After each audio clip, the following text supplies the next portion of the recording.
Pod Week. I'm Nate. I'm Julia. As always, and you are listening to the Maine Playweek. It's been a little while since we've recorded an episode. You hopefully you tuned in to our interim episodes. We did one with Charlie and I talked about the Bates Film Festival, which was really tough for us being two Colby grads. It's really quite painful. Yeah, I know. It's probably pretty heady intellectual stuff. You guys aren't used to talking about that, huh? Anyway,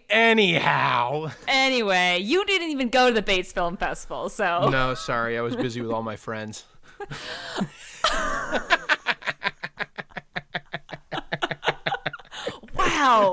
Wow. Thank you for being on the ground at the film festival. I did manage to record an episode with John and a couple of the student organizers of it, record a little interview with them.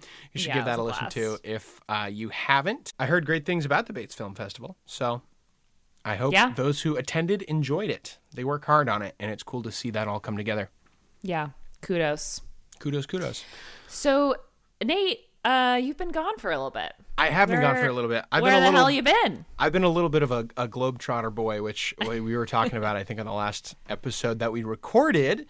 I was in China for 2 whole weeks, which was amazing. And I promised, I think, the last time we recorded that I would give everybody an update as to the movies that I watched on the plane and the movies that I watched while I was there.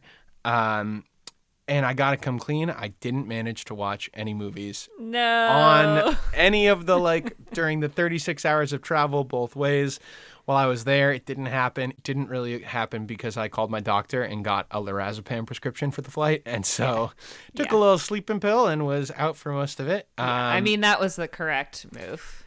It's a long time on a plane. Yeah. As somebody who has not been able to sleep on long flights, I can't. and has subsequently watched really odd movies that I never would have really watched otherwise. It's just a weird discombobulating experience. So that's normally what I do. That's probably the right move to just conk out. While we were there, I kind of floated the idea. I was like, anybody want to go to a movie theater, maybe? And it was relatively warmly accepted. They had a lot of releases of mainstream Hollywood movies. So I saw posters for Devil Wears Prada 2 while I was over there, and a couple other ones I can't. Oh, The Sheep Detective. I saw Chinese posters for that. That made it over there. Yeah. And then I saw a bunch of Chinese movie posters as well. So we were in Shanghai and Beijing. We did a pretty good job of scheduling our time there. We were pretty one thing to another thing to another thing. And so it was kind of hard to fit a movie in to our plans. But on one of our first days in Beijing, we ended up in a big mall. There's malls on every single street corner in China. It's really crazy. And we went to one for dinner, and then we realized that there was a movie theater as part of the mall, and we were like, let's just see what they have and when there's movies that are showing. And all the movies were sort of like 50 minutes away. So it was it's like we can't go back to the hotel. We don't really want to just walk around the mall. It's already 8:30. It was sort of this weird it's nothing time. Yeah, you can't really just walk in and sit down and there you go. Yeah. And they didn't have movie posters up in the section where you buy tickets, and the titles that you pick from are just the Chinese translations, not even the translations. They're the Chinese versions of the titles. So there was one, it was called this movie's called Infamous Glory. And I was like, I don't know what that one is. And then there was another one that was family, Strong Family or something like that. And I was like, I don't know what that one is either. And so between not really knowing what we were going to see and not having a great timing for it, we didn't make it into a Chinese movie theater. Wait, so was Infamous Glory, was that one of, is that a... I think they just give them completely new titles. They don't even really like some of them. I'm sure they do. So I wonder which what it one. was, Yeah. and even if it was an American movie, like I don't even know that it was. Like the lady Right. flipped the screen around, and there weren't even like posters on the listings of the time on her interesting. tablet or whatever. Well, I mean, like the Chinese market. I mean, it's like it's a huge market, you know, like huge box market. office. Like, Yeah. What was the Ne Zha 2 was like the highest grossing film of all time or something, just basically because of the Chinese Yes. market. And Yeah. I'm so glad you brought that up because it is very prevalent in the culture over there. Like it was a huge thing. And like all of the tourist, like little, they have kind of like schlocky, like, I don't know, tourist trap souvenir things. And a lot of them are like, quote unquote, hand carved wooden figurines. Yeah. And there were a bunch of wood figurines of characters from Ne Zha and Ne Zha 2. And we actually, in the same mall that we almost saw the movie in, there was a big electronics and car store. They were selling both. And they had on their TV, like they had a huge TV display, and it was screening Ne Zha 2. And oh my gosh. so like, yeah, I walked past it with my friends. I was like, that's Ne Zha 2. And they're like, what are you talking about? I was like, the highest grossing movie of all time. Of all time. Yeah. Like what? You haven't heard? Yeah. Or the highest grossing on. animated feature of all time. And I think it was the first movie to pass $1 billion in a single market, I think is what it was. Yeah. A remarkable feat nonetheless. Either way. And we sat and like, it didn't do very well here at all. no, because they did an A24 like redub. They did a dubbed version with A24, and I don't know that did anybody not do who well saw at that. all. Yeah. I think people should. I loved it. I think that was my favorite movie I saw last year.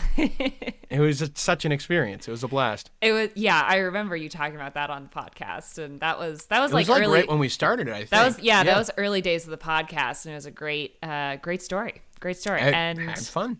Let's not talk about it because people have to go and listen to that episode. Maybe we won't even tell you which episode. I do think it was the first episode. Don't say that. Sorry, it wasn't. It was a different them... episode other than the first one, and you should go back from this one chronologically until you hit it. Yeah, in reverse order. So that's the cinematic summary, I think, of my China trip. I've gotten to see one movie in theaters since I've been back. And I can talk about that too if you want, but have you been seeing movies lately at all? Oh man. Well, let me pull up my letterbox because I honestly don't really remember. So I guess the big update for me is that we adopted a dog. Yay! Yay! Her name is Grenny, short for Grenadine. Little Shirley Temple. And she's super cute, and she takes up a lot of our leisure time. I bet she does. So yeah, the past 6 weeks or so, 2 months has been a little light in terms of movie watching. Her first movie was Prince of Egypt. Okay. And she slept through the entire thing. Oh, come on. Not a cinephile. I was like, come on. Let's see. So another milestone is that I finally signed up for a library card. Hey. Yay! Go libraries, support your local library. Local library, the first thing I borrowed with my brand new spankin' library card is a DVD. I got Sideways, the Alexander Payne movie. At least. Oh, nice. Alexander Payne, Paul Giamatti, Thomas Hayden Church, Sandra Oh is in that. Yep. Yeah, it's my first time seeing it. Dan and I got a bottle of Pinot Noir and split that. And we missed the last 5 minutes of it because the dog decided that she wanted to go to bed. So she was like, we're going to bed. But yeah, I guess in terms of like theatrical experiences, pretty much I've been to the movies once. Well, actually technically twice, but it was the same film. What'd you see? And I think it's the same film that I think you're going to talk about. Oh yeah? What'd you see? Devil Wears Prada 2. Devil Wears Prada 2. That's Devil what I Wears saw. Prada 2. Yeah. Who'd you go see it with? Okay, so the first time I saw it, I actually went down to Boston, and this was before it came out. So part of my job, I know. Was Meryl there? Was Meryl there? Meryl was not there. It was quite. It's actually quite very empty. Basically, it was a trade screening. Yeah. So basically, it's like exhibitors, theaters who want to see the film before they actually book it, Cool. Or like see it in advance so they know how to like market it and kind of what to plan for. So I went down and saw it. This is like part of my job as a film booker. And yeah, there were actually like very few people there. It was in Dedham, Massachusetts, Legacy Place. And yeah, it was pretty much just me, my boss, and a few other people. And so I was like having the time of my life. I was like, oh, this is so fun. You know, like I was having a good time, but then like everyone else, like it was very much just like, we are here for work. We are here to assess this film. And I was like, I'm just having a good time at the movies at like 9 a.m. on a Thursday. That's awesome. That rocks. Like and then I saw it again on opening weekend with a bunch of friends at the Nick in Portland. So that was fun. That was fun. Yeah. Yay. So got the full experience. Yeah, I had fun at it. I went with my mom. I have not. Oh. Yeah, it was really fun. I'm always recommending my mom movies, and she's always like, God, why would you ever think I would like that movie? And she's an English teacher. Like regular movies. I can't think of any off the top of my head right now, but I've recommended, there's a TV show, a British one called Broadchurch. It's a fantastic murder mystery. And she's like, I don't know why you'd think I'd want to watch that one. It's like, because you love prestige British television and contemporary murder mysteries. That's why, Mom. So she's an English teacher and has an appreciation for a wide range of books. And so I'm always like, check out a movie, like watch this movie. And she's like, what the heck? Why would I ever do that? And it drives me up the wall. So that is frustrating. My dad, I don't know if he actually still feels this way. And yeah, Dad, if you're listening, let me know. But he used to say that he doesn't like movies because they cause emotions in him. He is an artist. He's an illustrator. So I'm like, right. Like art impacts. You recognize the value of art to emotionally impact people. But anyway, it's just like, yeah, come on, parents. Yeah, Mom, if you're listening, I stand by everything that I've said. And you are like this, even if you don't agree with what I'm saying right now. So both her parents live in Auburn, and she was coming down for a visit, and I hadn't seen her in a little while. And it was around Mother's Day, and her birthday's around Mother's Day and stuff like that. So I was like, great, let's go. I wanted to see her. And she had sent to me, like, hey, by any chance, would you like to go see Devil Wears Prada 2 with me? And I was like, of course I would. Yes, let's go to the movies, please. And so she was like, amazing. She was the one who asked you. She asked me, yes. And so I was like, I'm not turning down an opportunity to go see a movie with my mom. She could have asked me to see any movie with her. Yeah, absolutely. She was like, great. I think there's like a 6:50 or a 6:30 that we can go see. And I was like, all right, I will check. And so I went to showtimes.themaineplayweek.com and I put it right in and put in the zip code and searched by location. And I said, yes, we want to go see it in Auburn. And I said, look, it's 6:30. She said, are you sure? I thought it was $6.50. And I said, no. I checked at showtimes.themaineplayweek.com. And I know it's at $6.30. And so we went. That's right. That's right. And we went, and she was like, what do you want? And I was like, we got to get a big popcorn. She was like, all right, cool. Let's get a big popcorn. And so we got it, and you do the butter yourself, which I have an issue with in a theater setting because it makes it hard to layer it. It's tricky.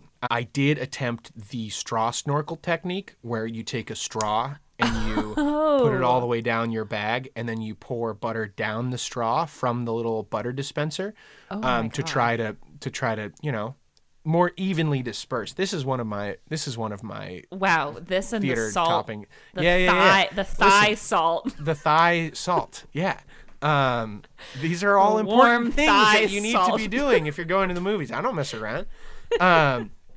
And so we went in, and my grandmother's lived in Auburn my whole life, and so like I have some like very vague like childhood memories of going to see movies there. I remember going to see this animated movie Rise of the Guardians when I was probably 14 there. We'd always go during like family reunions.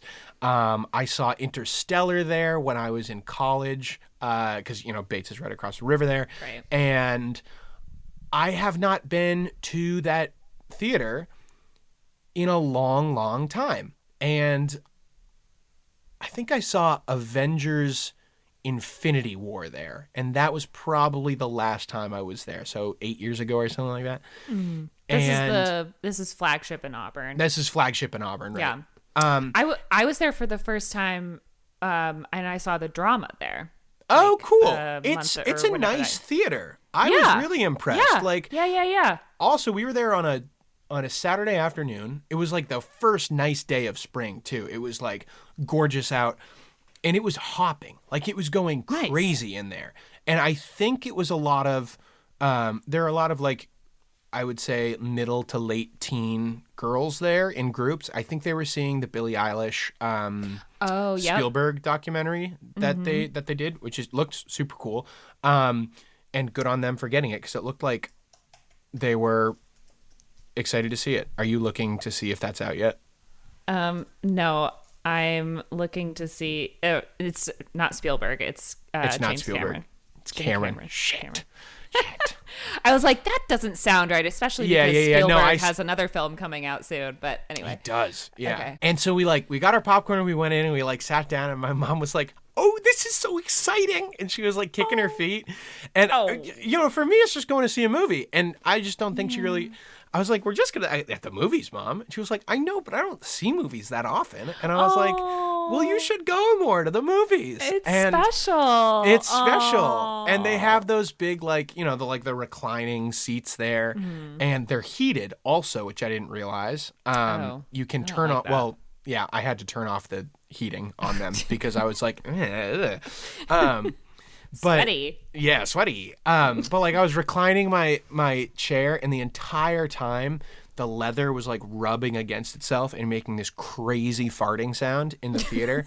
And it set my mom off. She was giggling so hard, and I was laughing because she was laughing, and we were just having the best time. We were giggling, and she was kicking her feet, and we were eating popcorn, and we were watching Devil Wears Prada 2, and that's adorable. it was That's the best. Adorable. I had the best time. It was great. Yeah. So that was my most recent theater outing, and it was a top theater outing of the year for me for sure. Oh, that's really lovely. Go to the movies with your moms, everyone. It's fun. Go to the movies with your moms. Yeah. And your dads and everybody else. Dads. Yeah. There's what's that movie Pressure coming out? That's a great dad movie. Oh gosh, yeah. About World the War guy II. who's like D-Day's gonna be rainy. Right. Let's make a movie about it. It's gonna rain. It's gonna rain. It actually looks like really good and like really tense. Yeah. And Andrew Scott plays the meteorologist, and the one who says it's gonna rain. and Brendan Fraser is Eisenhower. Yeah. And it looks great. It looks really great. Totally. Definitely, totally a dad movie. Yeah. Yeah. Oh, and a mom movie. And maybe. a mom movie. Absolutely. Yeah. Yeah, it's gonna rain. It's going to rain. Better get to those beaches. By the way, have you noticed the color of my sweater? Is it cerulean? It is cerulean. Wow. Did you notice all the cerulean which was featured in? Of course. Yeah. I was of course. Yeah. I get that. Yeah. There's like, tons of like little like callbacks and inside jokes, which is just like a blast. It was fun. This is from, this is actually, you can see the little red.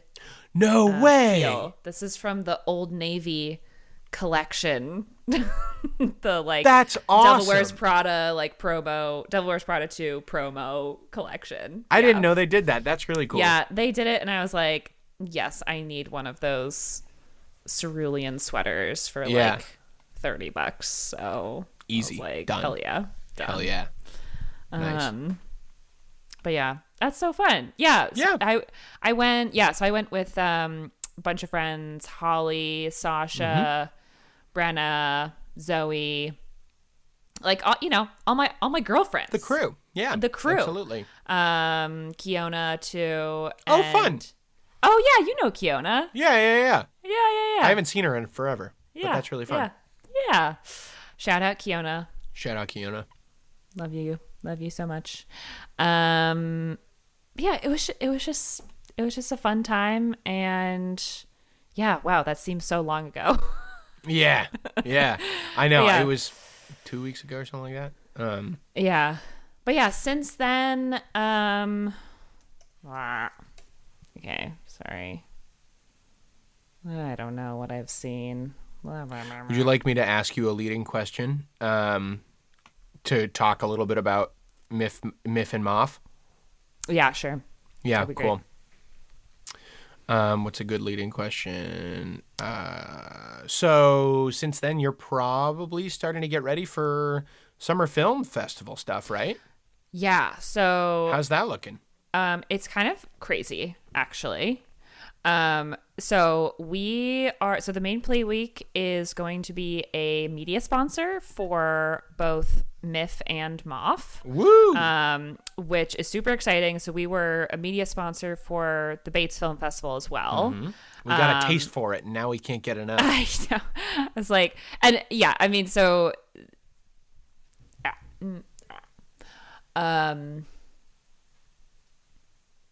yeah, so basically we are going to be covering a bunch of MIFF and MOFF films. We're going to be reviewing some films before the festival, and then we're going to be at those festivals. So MIFF is the Maine International Film Festival in Waterville in July, and then also in July is MOFF, the Maine Outdoor Film Festival. Mm-hmm.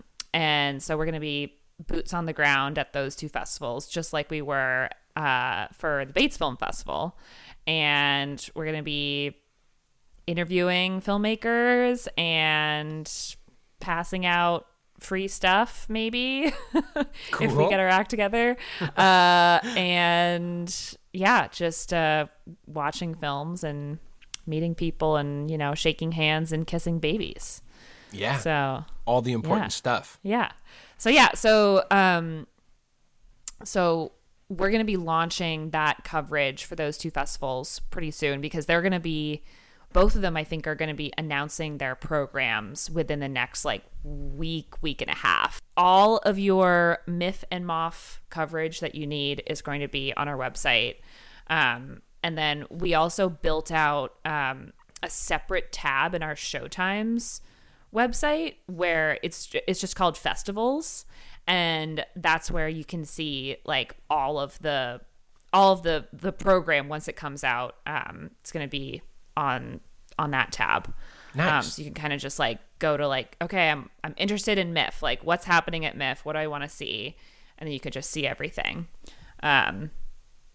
So yeah, it's that's super huge. exciting, and it's kind of festival season in Maine is so. It's the summer, so it's so short. Yeah. So it's kind of and two of the biggest ones, right, happen in July. Yeah.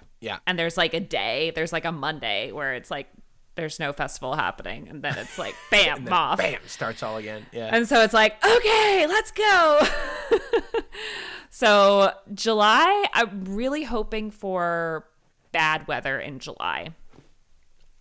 Well, if May has been any indication, Yeah.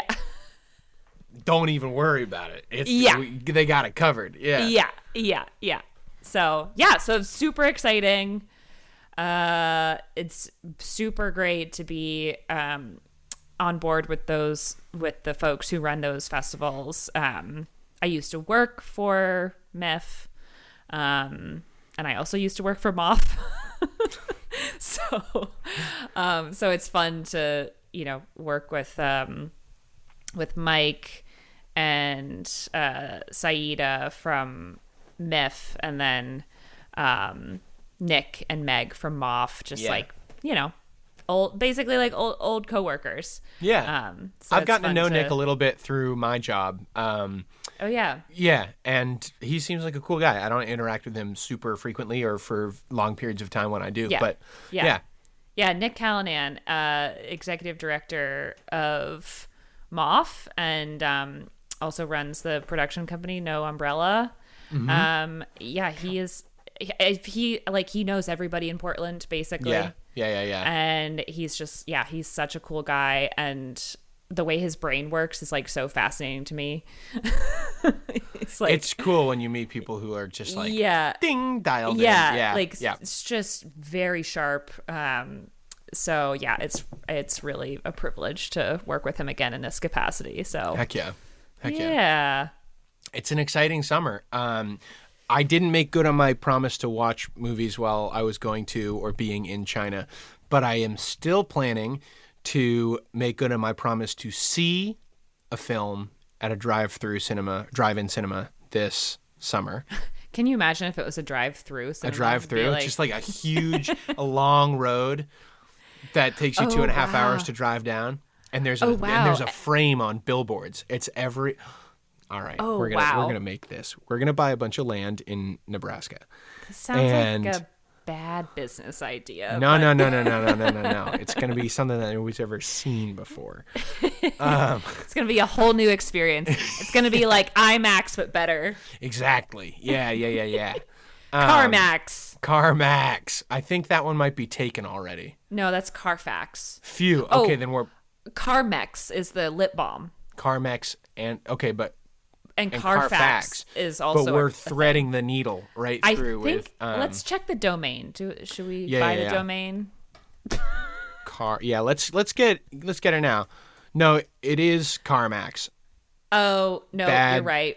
No, that's a thing that exists.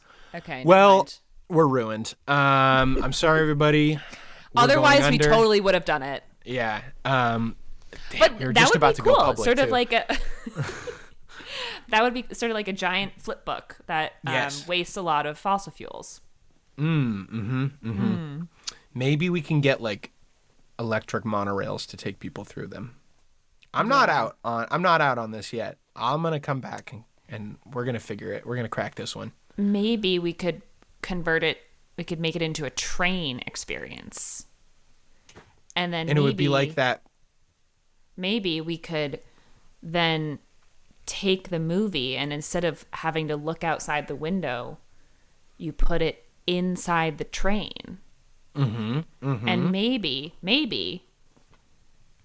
to go faster, we put that train in the sky,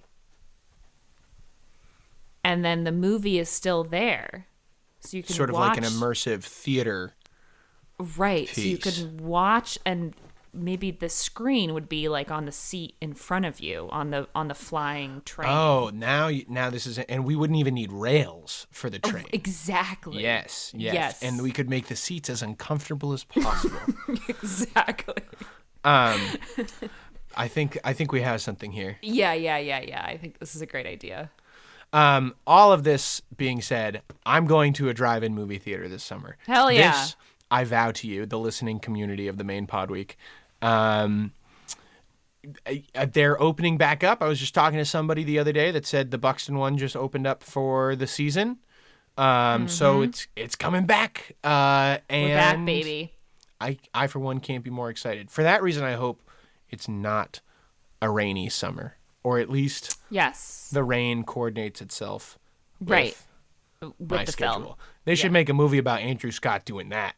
Oh my gosh. Oh, yeah, if you yeah. could watch Pressure, if you could watch that movie. It's called Pressure, and then in parentheses, to see a movie in a drive-in theater. So on our weekly newsletter, we have a section called Drive-In Roundup. And that's where Charlie does the weekly newsletter. And that's where we're putting, he's putting like all of the showtimes that week for each drive-in. Sick. And yeah, I think like last week or maybe the week before was the first week that they were open, or at least some of them were open. Let's go. So exciting. Exciting stuff. Very exciting. So I have to, with the dog now, like Yeah.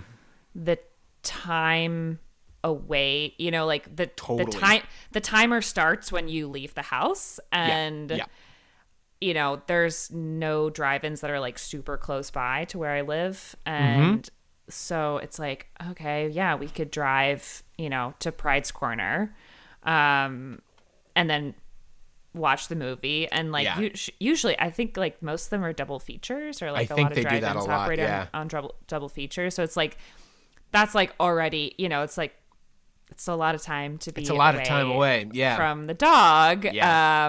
But this is just a new challenge, and it's not going to keep me away from the movies. That's for sure. no. Hell no. They're calling cats the movie lover's pet these days. That's what everybody's saying. They're calling cats the movie lover's pet. Oh. That's what everybody's saying. Speaking of which, my cat has been running around and meowing, so he may have been on the background of some of this audio. He's been jumping and scratching at the blankets on my bed, which is right next to me here. Sweetie. So if there's been any audio pickup from that, I'm sorry, but I'm not that sorry. No, don't be sorry. Yeah. He's it's this place. He feels comfortable. Yeah. And he's like, yeah, I have opinions about the Devil Wears Prada too. Absolutely. You better believe he does. Pet-friendly movie theater. There's an idea. People are saying that's already been invented, and it's called the drive-in movie theater, which are all right. We were going to... dog-friendly. Are they dog-friendly? They are. I looked it up, and I included it in an audio clip in the episode where we talked about it. Julie doesn't listen to the episodes back. I don't either. But I did take care of that. Did you? Yeah. I did a little insert. I definitely don't listen to that. No. Who has the time, dude? Well, that's wonderful. Okay, yeah. Wait a second. So maybe we could bring Granny to the drive-in. Oh, wait, yeah, that solves everything, doesn't it? Yeah. I didn't even put that together in my head.